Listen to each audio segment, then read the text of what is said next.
ডিভোর্সে ১০ বছর পর আবারও নিজের প্রাক্তন স্বামীর বাড়িতে প্রবেশ করলাম। এত বছর পর নিজের ফেলে যাওয়ার সংসারে আবার আসতে হবে কিংবা আসতে পারবো, তা কখনো কল্পনা বা স্বপ্ন কোনোভাবেই কখনো মাথাতে আসেনি। তার নতুন সংসার, নতুন বউ, এমনকি একটা ফুটফুটে মেয়ে ছিল। তার এই সুখের সংসারে আমার জায়গা না হওয়াটাই স্বাভাবিক ছিল। তবে সৃষ্টিকর্তার পরিকল্পনার কাছে সকল কিছুই হার মেনে আবারও আমাকে আসতে হলো হৃদের বাড়িতে। সমাজ কিভাবে নেবে, মানুষ কি বলবে, সব কিছুর পরোয়া পিছনে ফেলে কোনো এক অদৃশ্য মায়ার আবদ্ধ পিছুটান তার প্রিয় সেই মানুষ, প্রিয় যে সংসার কাছ থেকে দেখার লোভ আমাকে এনে দাঁড় করিয়েছে হৃদের দরজায়। নিজেকে আমি আর আটকাতে পারিনি এই সুযোগ থেকে। কলিং বেল চাপ দিয়ে দরজা খুলে দিল রিদিকা। আসসালামু আলাইকুম। তুমি কি পুতুল আম্মু? বুঝলাম তিশাই হয়তো বলে রেখেছে আমি আসব, আর আমাকে পুতুল আম্মু বলতে শিখিয়েছে। হ্যাঁ, আমি পুতুল আম্মু। আসো আসো, ভিতরে আছে মা। আমি তোমার জন্য কতক্ষণ ধরে অপেক্ষা করছি। তুমি আসতে এত দেরি করলে কেন বলো তো? বাড়িতে কাজ ছিল তো তাই। কিন্তু আমি তো তোমার জন্য চকলেট আনতে ভুলে গেছি মামনি। বিকেলে এনে দিব কেমন? সমস্যা নেই, বেশি চকলেট খেলে দাঁতে পোকা ধরবে, তাই আমি কম কম চকলেট খাই। মা বলেছে বেশি চকলেট খেলে মায়ের মতো অসুস্থ হয়ে যাব আমিও। হৃদের সাথে কথা বলতে বলতে তিশার রুমে চলে আসলাম। রুমটা ঠিক তিশার বললে চলে না, রুমটা হৃদের। যে রুমে 10 বছর আগে আমি আর হৃদ থাকতাম। নতুন বউ সাজে এই রুমে এনে বসানো হয়েছিল আমাকে। আজ বহু বছর পর আবারও বসলাম সেই ঘরটাতে। আমাকে দেখে তিশা শোয়া থেকে উঠে বসলো। হৃদে বলছে, মা দেখো পুতুল আম্মু এসে পড়েছে। আপনি এসেছেন আপু? আমার যে কি ভালো লাগছে, বলে বোঝাতে পারবো না। তা আন্টি ওরা কেমন আছে? আছে ভালোই, এই বয়সে আর কেমন থাকবে। আসতে দেরি হলো, নতুন বাসা সব কিছু গোছগাছ করে রান্না করে এসেছি। আবার সন্ধ্যে চলে যাব। হঠাৎ কিছু একটা পড়ে যাওয়ার শব্দ কানে আসতেই তিশা সহ আমি ছুটলাম কি হয়েছে দেখতে। রান্না করে আসতে দেখলাম আমার শাশুড়ির হাত থেকে ভাতের হাঁড়ি পড়ে গেছে। আমার শাশুড়ি বলা চলে না এখন, যেহেতু আমার ডিভোর্স হয়ে গেছে। কি বলে সম্বোধন করব বুঝতে পারছি না। তিশা ধরে ধরে উঠালেন ওনাকে। হৃদের মা হয়তো জানতো আমার আসার কথা, তবে আমার সাথে কথা বলতে ইতস্ত বোধ করছেন। তিশা অসুস্থ থাকার কারণেই হয়তো ওনাকে এই বয়সে রান্নাঘরে বসতে হয়েছে। ভাগ্যের কি নির্মম পরিহাস। 10 বছর আগে আমি রান্না করে অফিসে যেতাম, আবার অফিস থেকে এসে রাতে রান্না করতাম। খাবারটা গরম করেও খেতেন না আমার শাশুড়ি, আর সেই মানুষটা আজকে এই বয়সে এসে রান্না করতে হচ্ছে। তিশা, তুমি ওনাকে নিয়ে রুমে যাও, বাকি রান্না আমি শেষ করছি। আপা আপনি রান্না করবেন? তিশার উত্তরে ছোট জবাব, সমস্যা নেই, আমার অভ্যেস আছে। হৃদের মা আমাদিকে এক পলক তাকিয়ে চোখ সরিয়ে নিল। তার চোখে মুখে অপরাধ বোধের ছাপ স্পষ্ট। আমি কথা বাড়ালাম না। তিশা চলে গেল শাশুড়িকে নিয়ে। রান্না করতে করতে মনে পড়ল পাঙ্গাস মাছ হৃদের অনেক পছন্দের ছিল। পৃথিবীতে এত এত মাছ থাকা সত্ত্বেও তার প্রিয় মাছের তালিকায় একদম উপরের নামটা ছিল পাঙ্গাস। যে কয় মাস এ বাড়িতে ছিলাম, সপ্তাহে 5 দিন কম করে হলেও পাঙ্গাস মাছ রান্না করতে হতেও আমাকে। পাঙ্গাস মাছ ভাজা, পাঙ্গাস মাছের দু ভাজা বোনা, পাঙ্গাস মাছের রসা, আরও যে কতভাবে যে করতাম। আর হৃদ খেয়ে বলতো, তোমার হাতের পাঙ্গাস মাছ ঠিক তোমার মতোই স্বাদ। মনে করে ঠোঁটের কোণে নিজের অজান্তে হাসি এসে পড়ল। রান্নাঘরে ফ্রিজ খুলে পাঙ্গাস মাছ খুঁজতে পেয়েও গেলাম। মুরগির মাংসের মতো সকল মশলা দিয়ে কষিয়ে রান্না করলাম। সচরাচর এভাবে মাছ রান্না করা কমই হয়। রান্না শেষ করে রীতিকে গোসল করিয়ে বিকেলে বাড়ি এসে পড়লাম। শত জোর করিয়েও তিশা খাওয়াতে পারিনি। বলে এসেছি কাল খাবো। এখন থেকে তো প্রতিদিনই আসতে হবে। হৃদের মা আর আমার সামনে আসেননি। হৃদের বাবা বিছানায় পড়া, শোয়া থেকে উঠতে পারে না একা কারো সাহায্য ছাড়া। ওই বাড়িতে হাঁসফাঁস লাগছিল অনেক। এত বছর পর নিজের হারানো সংসার কেমন এক অনুভূতি বলে বোঝানো সম্ভব না। 10 মিনিটের দূরত্বের বাসা। ওই বাড়ি থেকে আমি যে নতুন বাসায় উঠেছি তার। হেঁটে এসে ক্লান্ত হয়ে চেয়ারে বসে পড়তেই সামনে এক গ্লাস পানি ধরল। জানি এটা আর কেউ না, এটা জিমের হাত। সবসময় বাহির থেকে আসলে জিম পানি এগিয়ে দেয়, সকল কাজে হাত লাগায় আমার সাথে। আমি মানা করলেও করবে। তার মতে আমার কষ্ট হয় সব একা একা করতে, তাই সে সাহায্য করলে আমার কষ্ট কম হবে। জিমের বয়স এবার 12 চলছে, আর কমাস পরে 13তে পা রাখবে। বাড়ন্ত বয়সে উচ্চতা প্রায় আমার সমান হয়ে এসেছে। লক্ষ্মী একটা মেয়ে। অনধ্যায় রিমের বয়স 10। বয়সে জিমে থেকে ছোট্ট হলেও বেশ চঞ্চল। সারাদিন দুইজনের অনেক মিল। দুজনেই আমাকে ছাড়া ঘুমাতে পারে না, আমাকে ছাড়া খাবার খাবে না। এই অভ্যাসগুলোতে তারা একমত। মা কখন এলে? আর ওই আন্টিটার শরীর কেমন? সারাদিন কি কি করেছ? রিমের এত প্রশ্নে বিরক্ত হয়ে জিম বলল, আহ রিম, শুরু হয়ে গেছে তোর বকবকানি। মা তো মাত্র এসেছে, ফ্রেশ হবে, খাবে, তারপর তো সব শুনতে পারবি নাকি? না বাবা, আমার আর তোর মতো এত ধৈর্য নাই। রিম, তুমি আবার আপুকে তুই করে বলছো? আমার চোখ পাকানিতে হালকা চুপসে গেল রিম। সব শিখাতে পারলো, এই জিনিসটা কিছুতেই রিমকে আয়ত্ত করতে পারছি না। সে জিমকে তুই করেই বলে বারবার। এতে অবশ্য জিম কোনো আপত্তি করে না, তবে আমি বকা দেই। থাক মা, আমারই তো বোন, তুই বললে কিছু হবে না। হয়েছে, এতক্ষণ তো দুইজন ঝগড়া করছিলে, যেই আমি বকা দিলাম এখন বোনের পক্ষ ধরা হচ্ছে, তাই না? খাবারের টেবিলে পাঙ্গাস মাছ এইভাবে রান্না হতে দেখে বেশ চমকালো হৃদ, তবে কিছু জিজ্ঞেস করলো না কাউকে। হৃদিতেও খাবারটা বেশ মজা করে খেয়েছে। তিশা খেয়াল করতেই আনমনে কিছু একটা ভেবে হাসল। পরক্ষণে মুখে এক অনুষ্ঠিত চাপ পড়ল। চোখের কর্নিশা বেয়ে দুপোটা জল গড়িয়ে পড়ল। মুহূর্তে তা হাত দিয়ে মুছেও নিল, যা সকলের আড়ালেই থাকলো। কুয়াশা ঘেরা শীতের সকাল।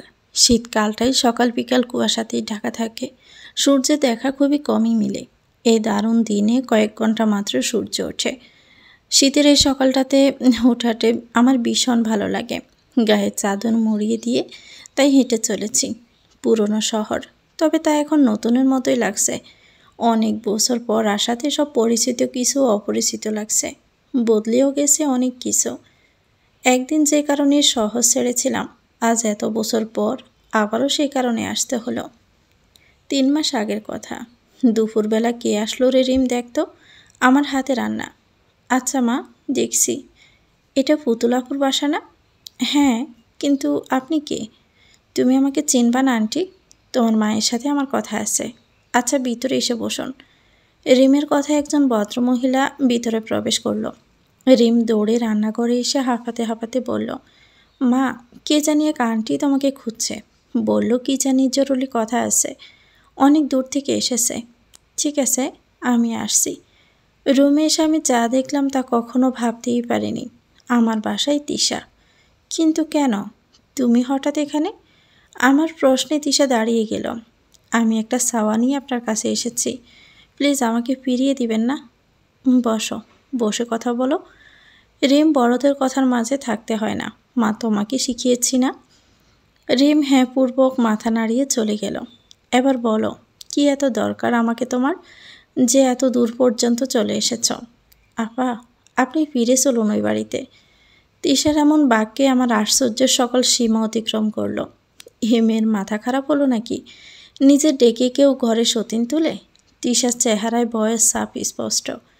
নিজের প্রাক্তন স্বামীর স্ত্রীর সাথে মিষ্টি আলাপ করার মতো রুচি আমার নেই, তবে তিশার মুখ দেখে তার সাথে কঠোর হতেও পারছি না কেন জানি। তোমার কথায় অবাক না হয়ে পারছি না। যে জায়গা ছেড়ে এসেছি, এত বছর পর আবারও সেই জায়গায় কেন আমি যাব?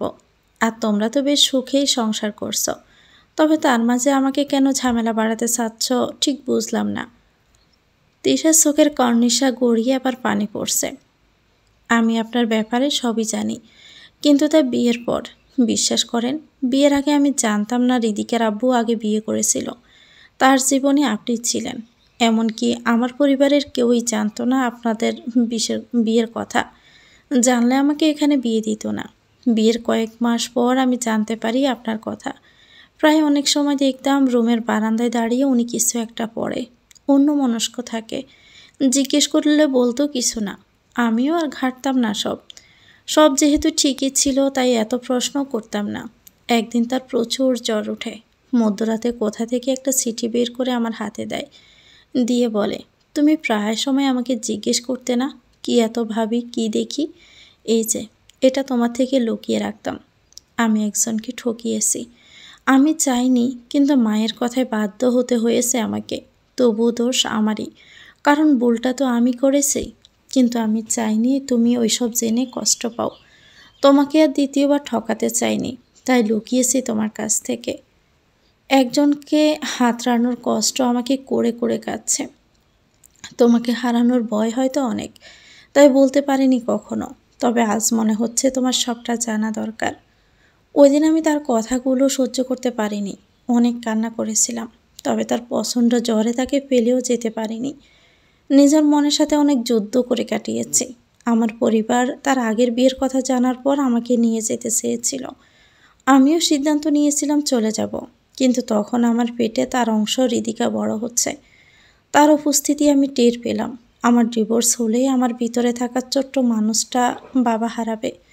তার বেড়ে ওঠার টাকা পয়সার কমতি না হলেও নিজের পরিবার পাবে না। তাছাড়া বাংলাদেশের সংবিধানে গর্ভাবস্থায় ডিভোর্সও হয় না। তখন ওই পুরো সময়টা আমি আমার বাবার বাড়িতে ছিলাম। হৃদিকার আব্বু অনেক চেষ্টা করেও আমার সাথে দেখা করতে পারিনি। তার সামনে আমি যেতাম না। দিনের পর দিন আমাদের বাড়িতে এসে বসে থাকতো। কিন্তু যেদিন আমার রিদিমণি পৃথিবীতে আসে সেই দিন কি মনে করে আমি নিজে ওনাকে কল করি, আমাকে হাসপাতালে নিয়ে যাওয়ার কথা বলি। আমার কল পেয়ে সে আর এক মুহূর্ত দেরি করেনি সেদিন। তারপর আস্তে আস্তে সব মানিয়ে নেই নিজের মেয়ের কথা চিন্তা করে। তবে এখনও সে আপনার দেওয়া সে শেষ স্মৃতিটা পড়ে মাঝে মাঝে আমি দেখেও ঘুমের ভান করে থাকি। আমি কখনো আপনার জায়গা দখল করতে চাইনি, করিও নি। তারপর ৩ বছর আগে আপনাকে চিড়িয়াখানায় দেখেছিলাম।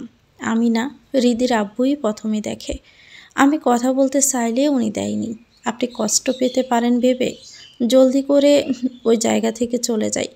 আপনার সাথে ২টা মেয়েকে দেখে ভেবেছিল আপনি বিয়ে করেছেন। পরক্ষণে বয়সের হিসেব করে দেখলো হিসেব মিলে না। ওই দিন আপনার খোঁজ নিয়েছিল আমাকে সাথে করেই। তারপর জানতে পারি রিমঝিমকে আপনি এতিমখানা থেকে এনেছেন। তবে আপনার সামনে আসিনি আমরা, হয়তো আসতামও না কখনো, কিন্তু নিয়তি আমাকে আপনার দুয়ারে এনে দাঁড় করিয়েছে। আপনি আমার শেষ ভরসা। মানে? আপা, আমার ব্রেন ক্যান্সার, হাতে সময় সর্বোচ্চ ৬ মাস। আমার মেয়ের বয়স এখনও ৭ হয়নি, আর ১ মাস বাকি।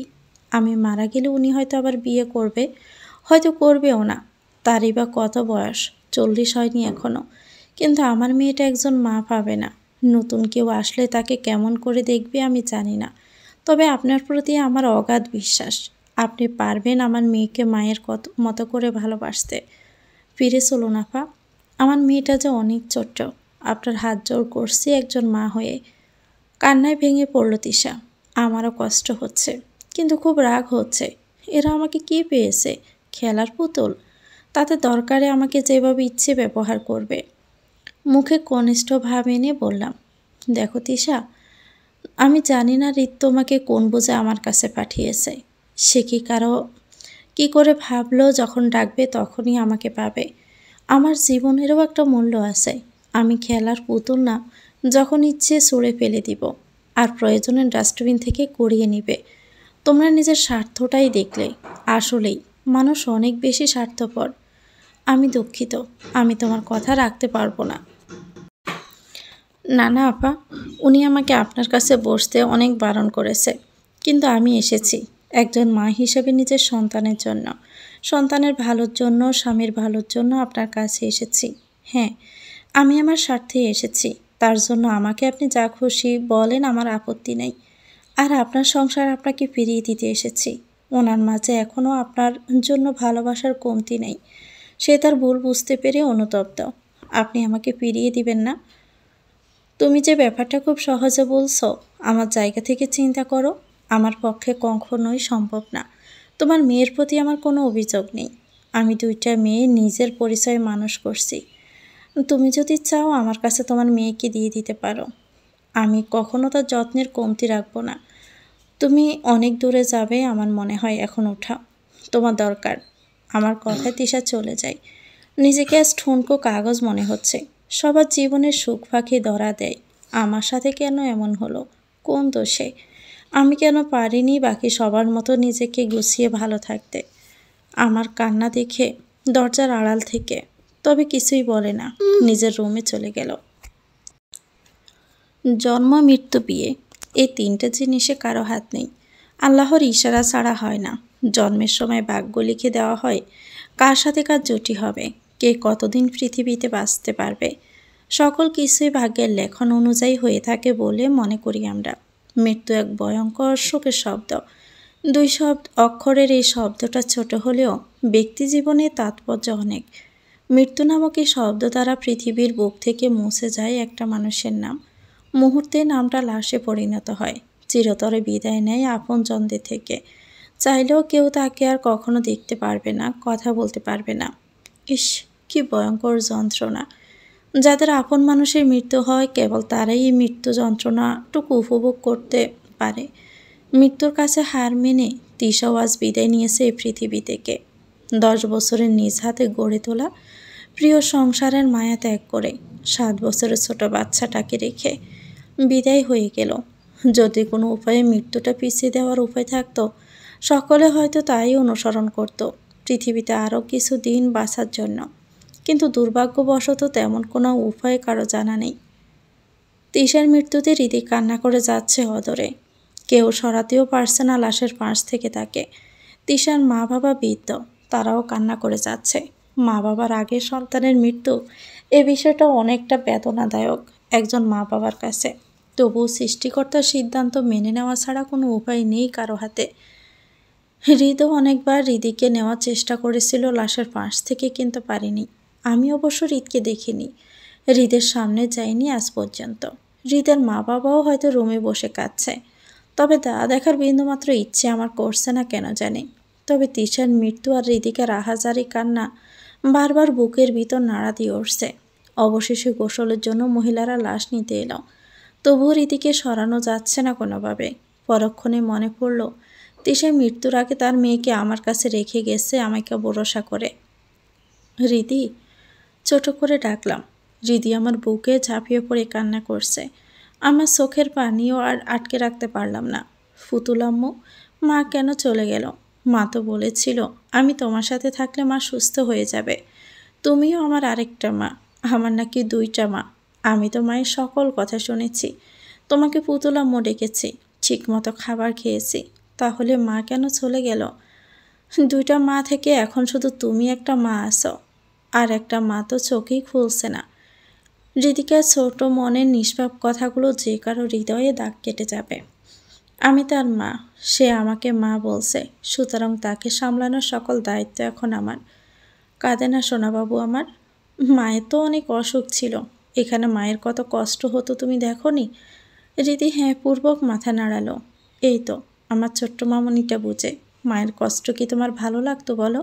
তাই তো আল্লাহ মাকে তার কাছে নিয়ে গেছে। এখন আর কষ্ট হবে না মায়ের। দেখো না মা ঘুমাচ্ছে কত শান্তিতে, ব্যথায় কান্না করছে না এখন আর। তাই তো মাকে আল্লাহর কাছে নিয়ে গেছে। আজকে সন্ধ্যায় দেখবে আকাশে তারা হয়ে মা তোমাকে দেখবে। তুমি এভাবে কান্না করলে মা তো তখন আবার কষ্ট পাবে। তুমি কি মাকে কষ্ট দিবে বলো? না, মায়ের কষ্ট আমার একদম ভালো লাগে না। আমি কান্না করব না, আমার একটা মা তো আছেই। হৃদিকে অনেক কষ্টে সামলে নিলাম। জানাজা শেষে সকলে যার যার বাড়িতে চলে গেল। হৃদিকে আমি আমার সাথে করে নিয়ে এসেছি। সারাদিন খাওয়া হয়নি তার, এইটুকু একটা মেয়ে, অনেক বুঝিয়ে শুনিয়ে খাবার খাইয়ে দিলাম। হৃদির নানুরা চলে যাবে আজকে এই সন্ধ্যায়। তারা চেয়েছিল হৃদিকে তাদের সাথে নিতে, পরে হৃদ নাকি রাজি হয়নি। আর তিশা হৃদিকে আমার দায়িত্বে রেখে গেছে সব বুঝিয়ে বলার পর তারা নিয়ে যাওয়ার জন্য জোর করেনি। এই সকল ঘটনা আমাকে এক পড়শি শোনালো। আমি কোনো উত্তর দিলাম না, শুধুই শুনে গেলাম। অনেকে আবার আমাকে নিয়েও কথা উঠাচ্ছে। এত বছর পর নাকি আমি আবার ফিরে আসলাম তার সংসারে। আমার কোনো আত্মসম্মান নেই নাকি, নানান ধরনের কথা। তবে লোকের কথায় কোনো জবাব দেওয়ার মতো মন মানসিকতা আমার নাই। কিছু সময় চুপ থাকাই শ্রেয়। সময় মতো তারা নিজেদের উত্তর পেয়ে যাবে, শুধু কিছু সময়ের অপেক্ষা। তখন তারাই আবার আমার গুণগান গাইবে, এটাই লোকের কাজ। তাই আমি বরং এখন চুপচাপই থাকি। বাংলাদেশের অর্থনৈতিক খাতকে সচল রাখতে ব্যাংকের পরপরই এনজিও সংস্থার ভূমিকা অপরিসীম। তবে এই সংস্থা কর্মীদের একটা জ্বালা, তা হচ্ছে কয়েক বছর পর পর কাজের সুবিধার জন্য এক এক জায়গায় ট্রান্সফার করা হয়। 10 বছর আগে যে চাকরির জন্য এই শহর ছাড়তে হয়েছে, 10 বছর পর আবারও সে চাকরির জন্য এই শহরে ফিরতে হলো। তবে এতে তিশার হাত আছে বলে মনে হয়। ওই দিন তিশা বাড়ি থেকে চলে আসার পর কান্না করছিলাম অনেক। মা কি বুঝে যেন কাছে গিয়ে বলল, তুই কি আবার ফিরে যাবি? রীতির সাথে কথা বলে দেখবি একবার? মায়ের কথায় আশ্চর্য হওয়ার কিছু নেই। প্রতিটি মায়ে চায় তার মেয়ের একটা সংসার হোক। যেহেতু এই কয় বছরে আমি অন্য কোথাও বিয়ের জন্য রাজি হইনি, তাই মা এমন কথা বলতেই পারেন। যতই হোক মায়ের মন তো। যে সংসার ছেড়ে চলে আসতে হয়েছে একদিন, আমার বাবা আমার যে সংসার দেখে যেতে পারিনি, আমি সেই সংসারে ফিরে যাই তা কি করে তুমি চাও মা? আমার করা প্রশ্নে মা আর চোখ রাখতে পারেনি আমার চোখে। বুঝতে পারলাম সে উত্তরটা পেয়ে গেছে আমি কি বলতে চেয়েছি। তবে রিদিকাকে আমার কাছে রাখবো, সে তো কোনো দোষ করেনি। মার কিছু বলল না, আমার মতামতের উপর ছেড়ে দিলেন। পরদিন অফিস থেকে বলা হলো, দেখো নুসরাত, তোমাকে 2বার সুযোগ দেওয়া হয়েছে। মেয়ে মানুষ, তার উপর তোমার বাচ্চাদের স্কুলের পরীক্ষা। এইসব কারণে তোমাকে দীর্ঘ কয়েক বছর এখানে রাখা গেল, এবার অন্য জায়গায় পাঠানো হচ্ছে। এভাবে এক জায়গায় রাখাটা নিয়মের মধ্যে নেই। অন্যের চাকরি করতে গেলে নিয়ম মানতেই হবে। কয় বছরে এই জায়গার প্রতি মায়া জন্মালেও ছেড়ে যেতেই হবে। বিকেলে তিশা কল করে আমি কি সিদ্ধান্ত নিয়েছি জানতে। আমি বলে দেই, রিদির জন্য তুমি আমাকে সব থেকে নিরাপদ মনে করলে রিদিকে আমি আমার কাছে রাখতে পারবো। এতে যদি তোমার হাজব্যান্ডের কোনো আপত্তি না থাকে, তবে আমার এই জায়গা থেকে অন্য জায়গায় ট্রান্সফার হতে পারে। আমার সাথে নতুন জায়গায় থাকতে হবে রিদিকাকে। কিছু মনে না করলে একটা কথা বলি, কোনোভাবে যদি আমাদের বাড়ির কাছাকাছি আসতে পারেন, তাহলে রিদি মাঝে মাঝে তার বাবার কাছেও যেতে পারত। দেখো তিশা, রিদিকে আমি কখনোই তার বাবার কাছে যেতে মানা করব না, তবে আমি কখনোই লোকের সামনে যেতে চাই না। আর অফিস থেকে আমাকে যে জায়গাতে দেওয়া হয় সেখানেই যাব। এখানে আমার কোনো হাত নাই। পরবর্তীতে হয়তো তিশা হেড অফিসের লোকদের টাকা পয়সা দিয়ে কোনোভাবে আমাকে ওই এলাকাতে নেয়। এ ব্যাপারে আমি অজ্ঞাত, আমার জানা নেই। তবে ধারণা করতে পারি এমন কিছুই হয়তো হয়েছে। যেহেতু অফিস থেকে আমাকে ওই এলাকাতে পাঠানো হয়, তাই আর আমি না করিনি। শীতের শেষ প্রায়, এমন এক বিকেল, এমনই এক বিকেলে এই শহর ছেড়েছিলাম নিয়তির লেখায়। আবার পা রাখলাম এই শহরে। ওই দিন সাথে ছিল বাবা মা। আজ বাবা বেঁচে নেই, মাকেও চোখের সামনে বৃদ্ধ হতে দেখেছি। তবে আজ সাথে আছে আমার 2 মেয়ে রিমঝিম। তাদের খরচ বহন করতে আমার কোনো সমস্যা হয় না। বেতনের টাকায় আমার সংসার খুব ভালো মতো চলে যাওয়ার পরেও কিছু টাকা জমাতে পারি প্রতি মাসে। তাহলে রিদিকে আমার কাছে রাখলেও কোনো অভাব পড়বে না রিদির। অনেক চিন্তা ভাবনা করে সিদ্ধান্ত নিয়েছি আমি রিদিকে আমার কাছে রাখবো। তিশার শরীরের অবস্থা খারাপ থাকায় ওই দিন নিজে গিয়েই রিদিকার সাথে দেখা করি ওই বাড়িতে। তা নয়তো ওইখানে যাওয়ার কোনো দরকার আমার ছিল না। তিশা এত বেশি অসুস্থ, যার দরুন আমাকেই যেতে হলো। তিশার মৃত্যুর আজ বেশ কয়েকদিন হয়ে গেছে, প্রায় মাসখানেকের মতো। রিদি আমার কাছেই থাকে। মাঝে মাঝে তার বাবা লোক পাঠায় তাকে নিয়ে যাওয়ার জন্য। তবে রাতে কখনো ওই বাড়িতে থাকে না মেয়েটা। প্রতি রাতে আকাশে তাকিয়ে মাকে খুঁজে বেড়ায়। আস্তে আস্তে বাস্তবতা বুঝে যাচ্ছে রিদি। রিদের বাবা মাকে কালী বৃদ্ধাশ্রমে রেখে এসেছে। রিদ সকালে অফিসে যায়, আসতে সন্ধ্যা হয়ে যায়। তার মা বাবারও বেশ বয়স হয়েছে। এই অবস্থায় একা একা নিজেদের দেখভাল করতে পারে না, তাই বৃদ্ধাশ্রমে রেখে এসেছে। মনে মনে ভাবলাম, একদিন যে বাড়ি থেকে আমাকে বের হতে বাধ্য করেছিল, সেই বাড়িতে আজ সে আর থাকতে পারল না। কেউ তাকে বের করেনি, তবে নিজে থেকে বের হয়ে যেতে হলো। আল্লাহ কার ভাগ্যে কী লিখে রেখেছে তা কেবল তিনি জানেন। কথায় আছে না, আল্লাহ ছাড় দেয়, ছেড়ে দেয় না। যে সংসার নিয়ে তার অহংকার ছিল, আজ শেষ বয়সে এসে সে সংসারের বাহিরে তিনি। সকাল বিকেল প্রায় সময় একটা অল্প বয়সী ছেলেকে বাড়ির আশেপাশে ঘুরতে দেখছি। আমাকে দেখলে অন্যদিকে চলে যায়। তবে এই সকল কিছুই আমার চোখ এড়াতে ব্যর্থ। আমার আর বুঝতে বাকি রইল না ছেলেটা জিমের জন্য বাড়ির পাশে ঘুরঘুর করে। মনে হয় জিমের স্কুলের বাহিরের কেউ। জিম বড় হয়েছে, ক্লাস 7-এ পড়ে। দেখতেও বেশ সুন্দরী, মায়াবী মুখশ্রী। তাই এমন 2-1জন পিছন ঘুরা অস্বাভাবিক কিছু না। রাতে রিম আর রিদি ঘুমানোর পর জিমকে পাশে বসালাম। জিম সবসময় শান্ত স্বভাবের, খুব নিচু সুরে কথা বলে। জিম, কিছু কথা বলবো। তুমি মিথ্যে বলো না আমি জানি, তবুও এই বয়সে এসে নিজের অজান্তে কখনো মিথ্যে বলে ফেলা হয়। তাই আগেই বলছি, আমার কাছে কিছু লুকাবা না। আমরা এখানে নতুন, তোমার বন্ধু বলতে তেমন কেউ নেই। স্কুল প্রাইভেট শেষ করে বাসায় এসে আশেপাশের কারোর সাথে মেশা তেমন সময় পাও না। যেটুকু সময় হাতে থাকে আমার কাজেই সাহায্য করো। সুতরাং এখানে তোমার সব থেকে কাছের মানুষ আমি, তোমার বন্ধুও আমি। আমি শুধু তোমার মা না, তোমার বন্ধুও। জিম হ্যাঁ পূর্বক মাথা নাড়ালো। বেশ কয়েকদিন ধরে বাড়ির পাশে একটা ছেলেকে দাঁড়িয়ে থাকতে দেখা যায়। তুমি কি তা খেয়াল করেছো? জিম হয়তো অনেক আগেই বুঝতে পেরেছে আমি ঠিক কী বিষয়ে কথা বলবো, তাই চমকায়নি আমার কথায়। আবারও হ্যাঁ পূর্বক মাথা নাড়ালো। তুমি কি ছেলেটাকে চিনো? নাম কি জানো? না মা, কয়েকদিন ধরে স্কুলে যাওয়া বসার সময় পিছন পিছন যায় শুধু। একদিন শুধু জিজ্ঞেস করছিল আমার নাম কি, তারপর আর কিছু বলেনি কখনো আমাকে। তবে পিছনে যায় প্রতিদিনই। জিম সত্যি বলছে, তার চোখ মুখ দেখে বোঝা যায়। তোমাকে একটা গল্প বলি, শুনবে? হুম। এক ছিল ছোট রাজকন্যা, বাবা মায়ের একমাত্র রাজকন্যা। লেখাপড়ায় ছিল সবার সেরা। রাজকন্যার বাবার অত টাকা ছিল না, তবে যা ছিল তা দিয়ে রাজকন্যাকে খুব সুখে রেখেছিল। তাদের সুখের কোনো কমতি ছিল না। রাজা তার সবটা দিয়ে রাজকন্যাকে লেখাপড়া করিয়ে বড় করে তোলে। রাজকন্যাও ছিল লক্ষ্মী একটা মেয়ে। একসময় রাজকন্যা বড় হয়ে ওঠে। কোনো এক রাজপুত্র মন চুরি করে নেয় তার। একটা সময় পরিবার থেকে রাজকন্যাকে বিয়ে দেওয়া হয় সে রাজপুত্রের কাছে। রাজকন্যার বাবার বয়স হয়, উপার্জন ক্ষমতা হারাতে হয়।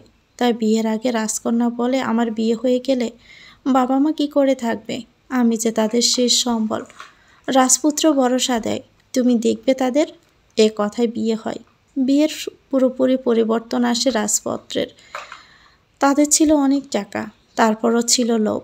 রাজকন্যা চাকরি করা টাকা তার বাবার বাড়ি পাঠাতে দিত না। একটা সময় রাজকন্যার বাবাকেও অপমান করে।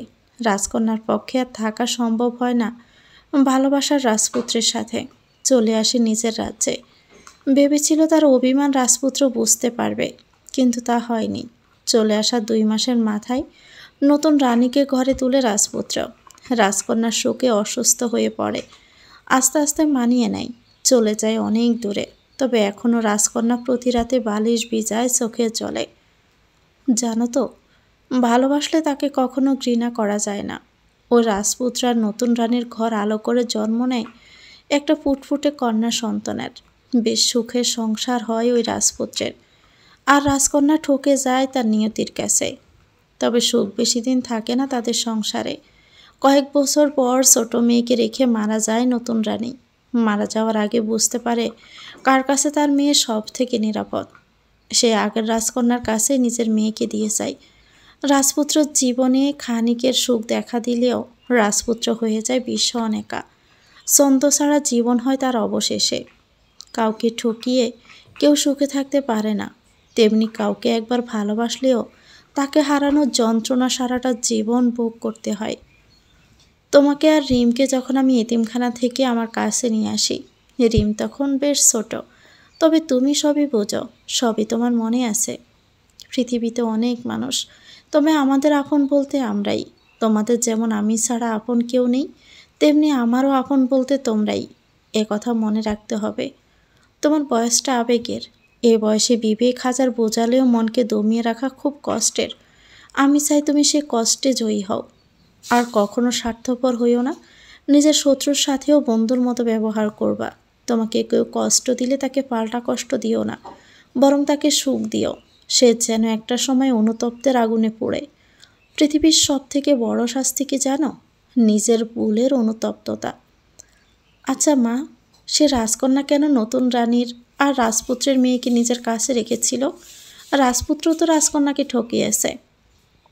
রাজকন্যা কতটা বিশ্বাসের যোগ্য হলে নতুন রানী তার স্বামীর আগের স্ত্রীর কাছে সন্তান আমানত রাখতে পারে বলো তো? সেই বিশ্বাসের জায়গা থেকে রেখেছে। তুমি সেই রাজকন্যা, তাই না মা? এখনও তুমি ওই লোকের জন্য কেন কাঁদো মা?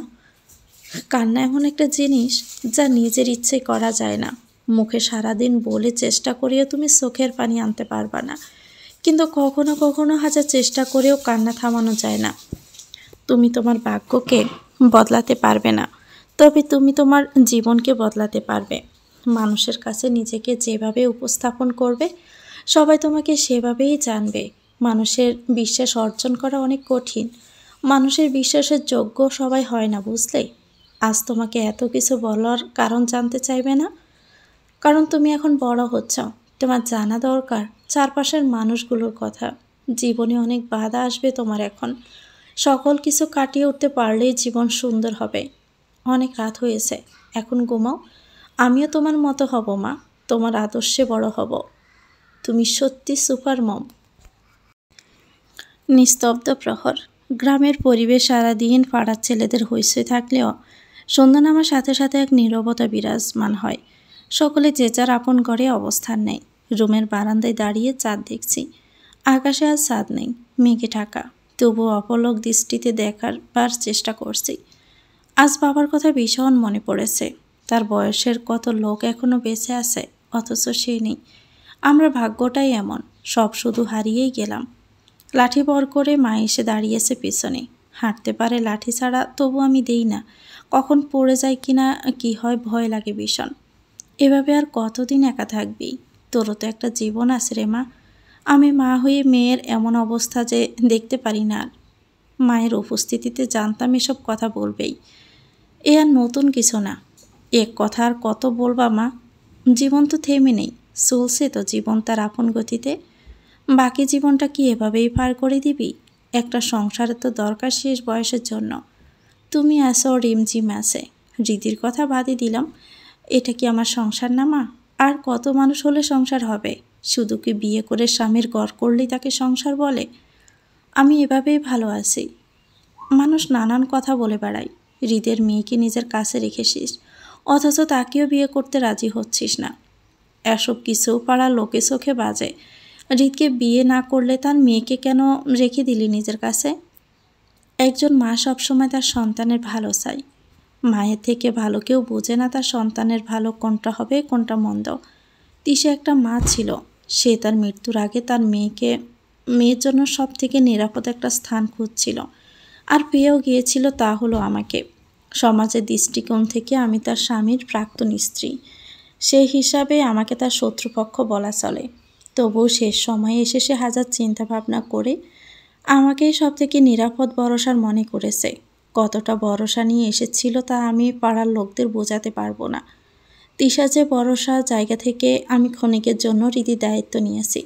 তিশা জানতো তার মেয়েকে হয়তো আমি এমন শিক্ষায় বড় করতে পারবো যেন সে মানুষের মতো মানুষ হতে পারে। সে জায়গা থেকে হৃদিকে আমার কাছে রাখা। আর কি বলছো, বাহিরের মানুষ নানান কথা বলে। যখন তোমার সাথে কোনো অন্যায় করা হয় তখন বাহিরের মানুষ কোথায় থাকে? তখন তো তারা তোমার পক্ষ নিয়ে একটা কথাও বলবে না, প্রতিবাদ করে না। তাহলে এখন তারা এত কথা বলার মানে নেই। আর সংসার, আমি বিয়ে না করেও আমার সুন্দর একটা পরিবার আছে। অথচ যে আমার সাথে অন্যায় করেছিল সে দুটো বিয়ে করেও আজ কোথায় তার সংসার? বাবা মা বেঁচে থেকেও কাছে নাই, একমাত্র মেয়েটাও কাছে নাই। ছন্দ ছাড়া জীবন উপভোগ করছে এখন সে। সুতরাং আমাকে এসব বিষয় কিছু বলো না আর প্লিজ। ভালো লাগে না আর। এভাবেই আমি সুখে আছি। হ্যাপি বার্থডে আমার ছোট্ট মা। Happy birthday to you রিদিমণি।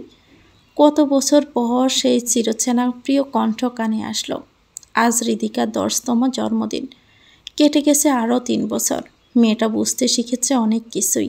বয়সের তুলনায় অনেক বেশি ম্যাচিওর হৃদি, অন্য বাচ্চাদের তুলনায়। এই বছরে অনেক কিছুরই পরিবর্তন হয়েছে, আবার অনেক কিছু আগের মতোই রয়েছে। হৃদি নিয়মিত বাবার কাছে যায়, বাবার আমার কাছে আসে। একা একা যাওয়া আসা করতে পারায় এতে অসুবিধা হয় না। মাঝে মাঝে বাবার কাছেই ঘুমায়। এটা অবশ্য আমি শিখিয়েছি, কারণ আবার কখন আমার চাকরির জন্য অন্য স্থানে চলে যেতে হয়, তখন তো হৃদিকে আমার সাথে করে নিয়ে যেতে পারবো না। হৃদিও যে বিয়ে করেনি আর। একা একা এখন চলতে পারলেও বেশ কয়েক বছর পর তার সাথে হৃদিকে খুব প্রয়োজন হবে। সে সময়টা যেন হৃদ বুঝতে পারবে আমি ঠিক কী কারণে তার সংসার করতে পারিনি। তাই আগে থেকে আমি হৃদিকে তার জন্য প্রস্তুত করেছি। আমার বিশ্বাস হৃদি পারবে, সেভাবেই তাকে আমি তৈরি করেছি। রিমঝিমও আগে থেকে বড় হয়েছে। আমার 3টা মেয়েকে যথেষ্ট প্রতিবাদী করে গড়ে তোলার চেষ্টা করছি। কোনো অন্যায়ের কাছে মাথা নত না করতে শিখিয়েছি। তারাও ঠিক সেভাবেই গড়ে উঠেছে। হৃদি এখন আর আমাকে ফুতুলাম্মু বলে না, রিমঝিমের মতো মা বলেই ডাকে। মা ডাকের মধ্যে একটা তৃপ্তি আছে। সন্তান গর্ভ না নিয়েও আমি 3 সন্তানের মা হতে পেরেছি। এর থেকে সৌভাগ্য আর কী বা হতে পারে? এতে আল্লাহর কাছে শুকরিয়া। মা হা করো, কেক নাও। হৃদির কথাই হুঁশ ফিরল আমার। মেয়েটাকে আজ লাল পরীর মতো লাগছে। গায়ের রং দবদবে সাদা না হলেও লাল জামায় বেশ লাগছে তাকে। হুবহু হৃদের ফটোকপির চেহারা। মুচকি হেসে কেক নিলাম মুখে। প্রতি বছর ছোট করে কেক কাটা হলেও এবছর বেশ বড় করে অনুষ্ঠান করেছে জন্মদিনের। হৃদি অনেকটাই বোঝে। তার বাবাকে কখনো এ বাড়িতে আনার আবদার করে না। তবে এবার বলেছিল মা বাবাকে আসতে বলি? সবাই থাকবে, একসাথে কেক কাটবো আর বাবার সাথে আলাদা করে কেক কাটবো। কেমন যেন লাগে। এটুকু মেয়েকে আমিও আর না করতে পারিনি। সেই সুবাদে আজ হৃদেরও এ বাড়িতে আসা। কতগুলো দিন পর প্রিয় মুখটা। ভিতরটা কালবৈশাখী ঝড় বয়ে যাচ্ছে। বাচ্চারা সবাই যে যার মতো মজা করছে। সবাই নিজেদের নিয়েই ব্যস্ত। দাঁড়িয়েছিলাম ঘরের এক কোণে। নিজ নিজের ভিতর হাজারটা সংকোচ নিয়ে সামনে এসে দাঁড়ালো আমার। নিজের অজান্তেই একবার তাকিয়ে নিলাম হৃদের মুখশ্রীর দিকে। সাথে সাথে আবার চোখ সরিয়ে নিলাম। তার চোখে চোখ রাখা মানে নিজের সর্বনাশ। হৃদ কিছু বলতে চেয়েও বলতে পারছে না। আমি পাশ কেটে চলে যাব ঠিক তখনই ভাঙা ভাঙা কণ্ঠে বলল, কিছু কথা বলার ছিল। সময় হবে কি? যদি একটু দাঁড়াতে। আমি কিছু না বলে দাঁড়িয়ে গেলাম। সায় পেয়ে হৃদ বলতে লাগলো, আমি জানি আমি তোমার সাথে যে অন্যায় করেছি, তারপরে এই কথাগুলো বলতে আমার নিজের কাছে দ্বিধা হচ্ছে। তবুও বলছি। তুমি ওই দিন বাড়ি থেকে বের হয়ে যাওয়ার পর জীবনে প্রথমবারের মতো মায়ের সাথে উচ্চস্বরে কথা বলি। বাবাও ওদিন মাকে অনেক কথা শোনায়, যার কারণে মা এত সব একসাথে নিতে না পেরে হার্ট অ্যাটাক করে। ছোট থেকে মায়ের কথার অবাধ্য হইনি কখনো। মায়ের অসুস্থতা, এদিকে ডাক্তার বলে কোনো কারণেই যেন মায়ের উপর চাপ না পড়ে, যার ফলস্বরূপ মায়ের পছন্দের তিশাকে দ্বিতীয়বারের মতো বিয়ে করতে রাজি হয়ে যাই। ভেবেছিলাম আস্তে আস্তে তোমাকে বলতে পারবো, কিন্তু যত দিন যায় তোমার অভাব, তোমার অপূর্ণতা আমাকে গ্রাস করতে থাকে। তারপর দুনিয়ায় আসে হৃদি। আমার ক্লান্তি, তোমার অভাব কিছুটা মুছে যায়, কিন্তু তাতেও তোমাকে ভুলে ওঠা কখনো সম্ভব হয়নি।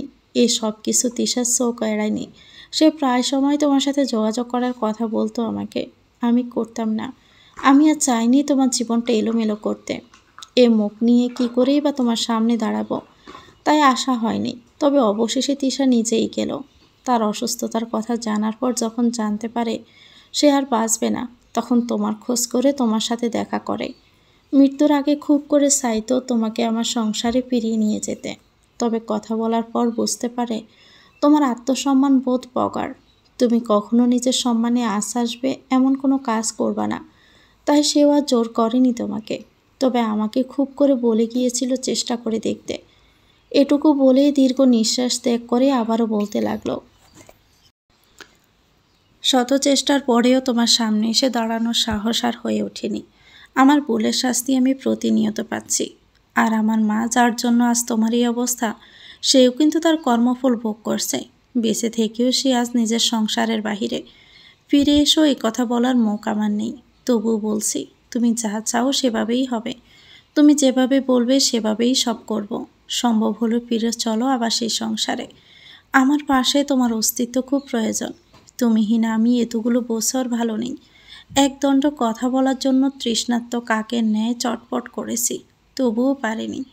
তবে আজ তোমার নিজ চোখের সামনে দেখে আর দমিয়ে রাখতে পারিনি নিজেকে।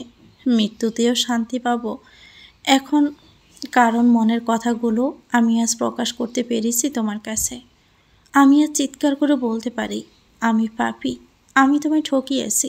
শাস্তি দাও তুমি আমার পাপের।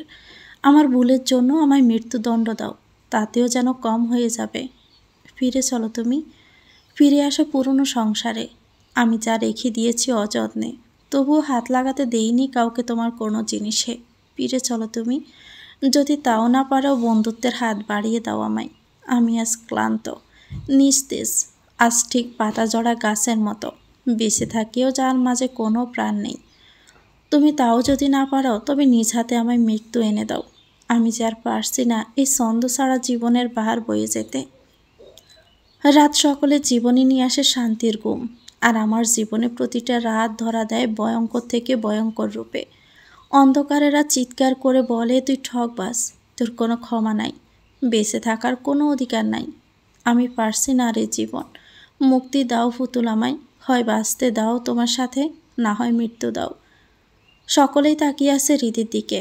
উচ্চস্বরে বলা তার প্রতিটি কথাই সকলের কর্ণদ্বারে প্রবেশ করেছে।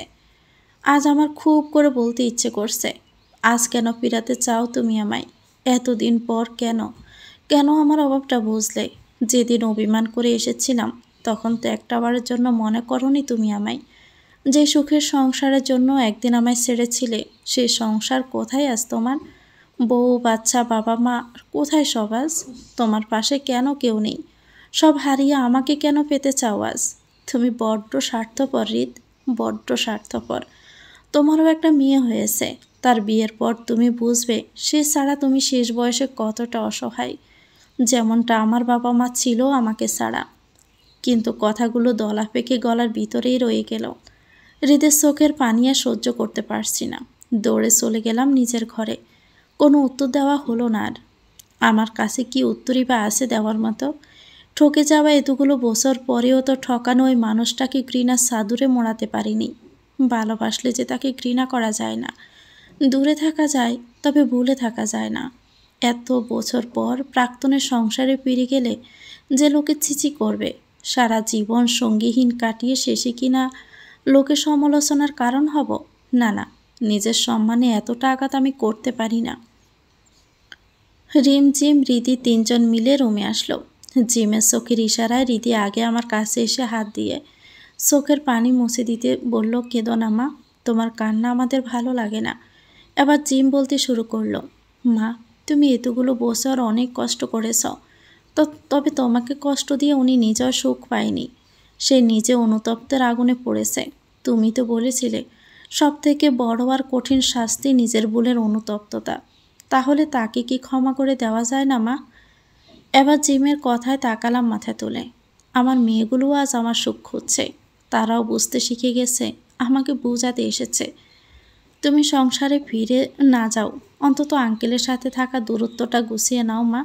বাকি সবার সাথে যেমন মিশো, কথা বলো, তার সাথেও সম্পর্কটা তেমন স্বাভাবিক করে নাও।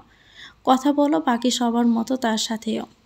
তারপর তোমার যা ভালো লাগে সিদ্ধান্ত নিও, কিন্তু এইটুকু কথা রাখো আম্মু। রিমের কথায় আবারও ভিতরে এক কালবৈশাখী জ্বর তাড়া দিয়ে গেল। একটা ভুলের শাস্তি আর কত পাবে, আর নিজেকেই বা কত কষ্ট দিব। এবার একটা সিদ্ধান্ত নেওয়ার পালা। আমাকে একটু একা থাকতে দাও। আমার এ কথার পর তার আর এক মুহূর্ত দাঁড়ালো না, চলে গেল। ভাবছি রিমের কথা মতো সত্যি বাকি সবার মতো তার সাথেও স্বাভাবিক করে নিব সম্পর্কটা। দূর থেকেও ভালোবাসা যায়। আমি না হয় দূর থেকে সারাটা জীবন তার হয়ে থাকব।